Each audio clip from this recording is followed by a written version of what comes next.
الحمد لله نحمده ونستعينه ونستغفره ونؤمن به ونتوكل عليه ونعوذ بالله من شرور أنفسنا ومن سيئات أعمالنا من يهده الله فلا مضل له ومن يضلله فلا هادي له ونشهد أن لا إله إلا الله وحده لا شريك له ونشهد أن سيدنا ومولانا محمدا عبده ورسوله صلی اللہ علیہ وعلى آلہ وصحابہ وسلم تسلیما کثیرا اما بعد فاعوذ باللہ من الشیطان الرجیم بسم اللہ الرحمن الرحیم وما خلقت الجن والانس الا ليعبدون وقال تبارک وتعالى في مقام آخر یا ایہا الذین آمنوا کتب علیکم الصیام کما کتب علی الذین من قبلکم لعلکم تتقون صدق اللہ العظیم۔ حضرات گرامی، اللہ رب العزت کا احسان ہے، شکر ہے کہ اللہ تعالیٰ نے ہمیں مل بیٹھنے کی توفیق عطا فرمائی، ایک علمی مجلس کے اندر، اللہ والوں کی مجلس کے اندر۔ اس نعمت کے اوپر اللہ رب العزت کا جتنا شکر ادا کیا جائے وہ کم ہے۔ اللہ تعالیٰ سے دعا ہے کہ اللہ تعالیٰ ہمیں بار بار یہ مواقع عطا فرمائے۔ حضرات گرامی، میں نے جو آیت کریمہ قرآن کریم کی آپ کے سامنے تلاوت کی، اس آیت مبارکہ کے اندر اللہ رب العزت انسان کی تخلیق کا مقصد بیان فرما رہے ہیں۔ اللہ رب العزت نے جب ارادہ کیا کہ میں حضرت انسان کو بناؤں، حضرت انسان کو پیدا کروں، تو اللہ رب العزت نے فرشتوں سے کہا انی جاعل فی الارض خلیفہ، کہ میں اپنا خلیفہ بنانے والا ہوں زمین میں۔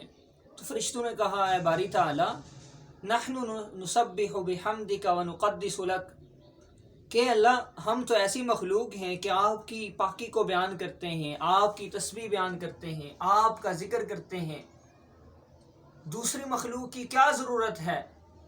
اللہ رب العزت نے ان کے جواب میں بیان فرمایا انی اعلم ما لا تعلمون، جو میں جانتا ہوں وہ تم نہیں جانتے۔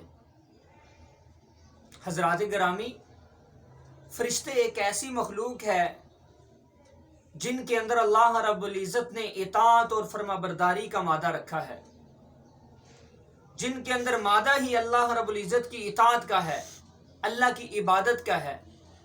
اب فرشتے اللہ رب العزت کی پاکی بیان کرنے میں لگے ہوئے ہیں، اللہ کی عبادت کرنے میں لگے ہوئے ہیں، کوئی تسبیح بیان کرنے میں لگا ہوا ہے، کوئی رکوع میں ہے، کوئی سجدے میں ہے۔ اللہ رب العزت نے ان کے اندر کوئی دوسرا مادہ نہیں رکھا، ان کے اندر خواہش نفس کا کوئی مادہ نہیں، بھوک کا کوئی مادہ نہیں، پیاس کا کوئی مادہ نہیں، ان کے اندر صرف ایک ہی مادہ ہے، اللہ کی اطاعت اور فرما برداری۔ لیکن اللہ رب العزت نے حضرت انسان کو پیدا کیا تو انسان کے اندر اللہ رب العزت نے دونوں مادے رکھے، اطاعت اور فرما برداری کا اور نافرمانی کا۔ آیا یہ بندہ میری اطاعت کی طرف جاتا ہے یا میری نافرمانی کی طرف جاتا ہے؟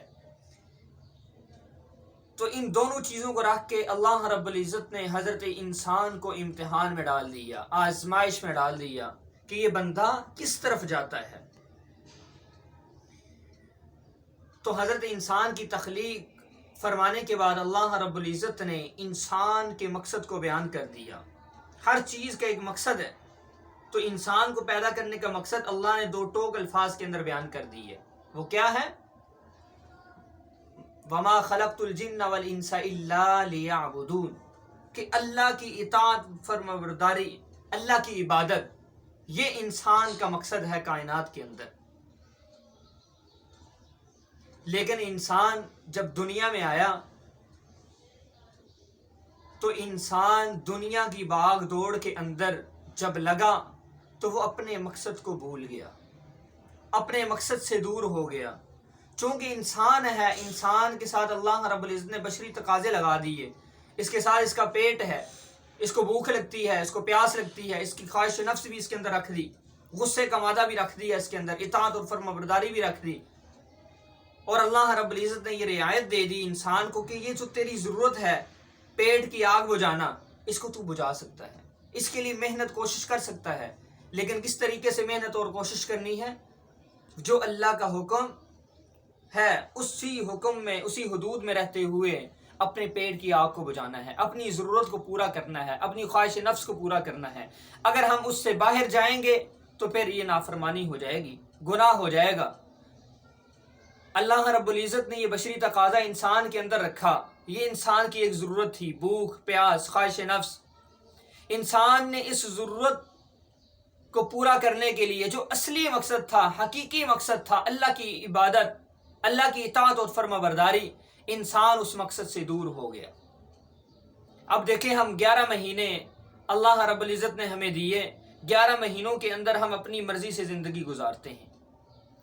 12واں مہینہ رمضان المبارک کا مہینہ، فرمایا یہ میرا مہینہ ہے، اور اس کے اندر اللہ رب العزت نے بڑی بڑی آفریں ہمیں دی کہ میرے بندے تو ایک فرض کی ادائیگی کر، تجھے 70 فرضوں کا میں ثواب عطا کروں گا۔ ماشاءاللہ۔ 1 روپیہ صدقہ کرے گا تو 70 روپے صدقہ کرنے کا ثواب ملے گا۔ ایک نفلی عبادت کرے گا، ایک فرض ادا کرنے کا ثواب ملے گا۔ چونکہ 11 مہینے ہم نے اپنی مرضی سے زندگی گزاری، اس سے کیا ہوا؟ ہم نے پیسہ کمایا، اچھا کھانا کھایا، اچھا پیا، ہمارا جسم مضبوط ہو گیا۔ ہم نے اچھا کھایا، ہمارا جسم مضبوط ہو گیا، اچھا پیا، ہمارا جسم مضبوط ہو گیا، اچھا کپڑا پہنا، ہماری شخصیت سنور گئی، اچھی رہائش کا ہم نے انتظام کیا۔ ان سارے چکروں کے اندر جسم کی مضبوطی اور اس کی تقویت کے لیے ہم نے اصلی مقصد کو بلا دیا۔ جب اصلی مقصد کو ہم نے بلایا تو جو ہماری روح تھی وہ کمزور ہو گئی۔ جب ہماری روح کمزور ہو جائے تو اس کا کیا نقصان ہوتا ہے؟ پھر ہمارا دل مسجد میں نہیں لگتا، اللہ کے ذکر میں نہیں لگتا، قرآن کی تلاوت میں نہیں لگتا۔ موت کا تذکرہ ہو، آخرت کا تذکرہ ہو، ہمارے دل اکتانے لگ جاتے ہیں، ہماری طبیعت اکتانی لگ جاتی ہے۔ وجہ کیا ہوتی ہے؟ کہ ہماری روح کمزور ہو گئی ہوتی ہے۔ اللہ رب العزت نے یہ رمضان المبارک کا مہینہ دیا کہ اس مہینے کے اندر ہم اعمال کر کے اپنی روح کو مضبوط کر لیں۔ مضبوط جب ہوگی ہماری روح تو باقی جو 11 مہینے بھی ہمارے ہوں گے، ان 11 مہینوں کے اندر بھی ہمارے لیے دین پہ چلنا آسان ہو جائے گا۔ میرے بھائیو، اصلی ہمارا مقصد تو اللہ کی اطاعت اور فرمانبرداری تھی، لیکن ہم اس پیٹ کی آگ بجھانے کے لیے اصلی مقصد سے دور ہو گئے۔ اللہ رب العزت نے محبت، انسان سے اللہ رب العزت بے انتہا محبت کرتے ہیں۔ اللہ کے نبی صلی اللہ علیہ وسلم نے ایک عورت کو دیکھا، صحابہ پاس کھڑے تھے، وہ عورت اپنے بچے کو اٹھا رہی ہے، اس سے پیار کا اظہار کر رہی ہے، بوس و کنار کر رہی ہے، اس کو سینے سے لگا رہی ہے۔ اللہ کے نبی صلی اللہ علیہ وسلم نے قسم اٹھا کے فرمایا، میرے صحابہ قسم ہے اس ذات کی جس کے قبضہ قدرت میں میری جان ہے۔ اللہ رب العزت یہ عورت جتنا اپنے بچے سے محبت کر رہی ہے، اس سے بھی زیادہ اپنے بندے سے محبت کرتے ہیں۔ اللہ محبت کی وجہ سے اللہ رب العزت نے ہمیں یہ رمضان کا مہینہ دیا کہ اے بندو، اب تو میری طرف آ جاؤ، اپنی بخشش کروا لو۔ اور اس کے 3 اشرے ہمیں عطا فرمائے، رحمت پہلا اشرہ، دوسرا مغفرت، اور تیسرا جہنم سے خلاصی کا اشرہ۔ میرے بھائیو، بڑی بدنصیبی کی بات ہوگی کہ ہمارا رمضان گزر جائے لیکن ہماری زبانوں پہ یہ لفظ ہو، کاش میں یہ عمل کر لیتا، یہ عمل کر لیتا، یہ عمل کر لیتا۔ حالانکہ ہمارے پاس موقع موجود ہے، اس کے باوجود ہم نہیں کر رہے۔ لیکن اگر ہم نے نیک اعمال کیے، بڑھ چڑھ کے نیک اعمال کے اندر حصہ لیا، قرآن کی تلاوت میں نوافل کا اہتمام کیا، تو انشاءاللہ جب رمضان گزرے گا ہماری زبانوں پہ یہ لفظ ہوگا، الحمدللہ الحمدللہ، یا اللہ تیرا شکر ہے تو نے مجھے اس عبادت کی بھی توفیق عطا فرمائی۔ اے اللہ تیرا شکر ہے تو نے مجھے تہجد کا بھی اہتمام کرنے کی توفیق عطا فرمائی۔ اے اللہ تیرا شکر ہے میں نے پورا سال قرآن کی تلاوت نہیں کی، لیکن رمضان کی برکت سے اللہ میں نے قرآن کی تلاوت بھی کی، قرآن کی تفسیر بھی پڑھی، قرآن کی حلاوت مجھے حاصل ہوئی۔ اگر ہم اس 1 مہینے کے اندر یہ کام کر لیں پابندی کے ساتھ تو انشاءاللہ ہمارے 11 مہینے بھی آسانی سے گزریں گے، ہمیں ان اعمال کی توفیق عطا ہوگی۔